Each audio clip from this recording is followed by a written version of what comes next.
سلام خدمت همراهان عزیز و گرامی.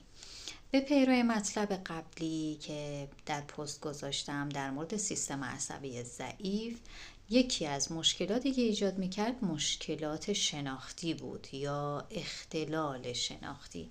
میخوام ببینیم مشکلات شناختی چی هست. ممکنه برای شما سوال پیش بیاد و خدایی نکرده ما علائمی رو داشته باشیم. مشکلات شناختی بارزترین علائمش یا علامتش اختلال در حافظه هست، مشکلات یادگیری هست. یعنی فرد وقتی که دچار مشکلات یا اختلال شناختی میشه، در بیاد آوردن خیلی از مطالب یا موارد مختلف و همچنین در به خاطر سپردن خیلی از موارد دچار مشکل میشه. حالا میخواد خاطرات باشه یا فعالیت‌های روزمره باشه که میتونه در تحصیل، در کار، در روابط اون مشکل ایجاد کنه و همچنین فرد ممکنه در روابط اجتماعی به مشکل بخوره، در روابط عاطفیش به مشکل بخوره.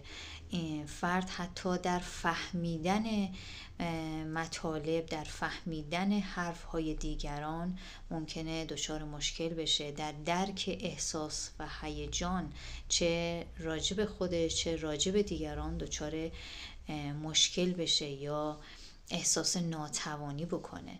در رفتن به مکانهای جدید احساس سردرگمی داشته باشه، در رفتن به مکانها و موقعیتهای قدیمی و همچنین دیدن افراد قدیمی، در شناخت اونها، در یادآوری یه سری مواردی که باید لازم هست و باید بلد باشه دچار ضعف و ناتوانی میشه که همه اینها میتونه در زندگی روزمره برای اون مشکل ایجاد کنه.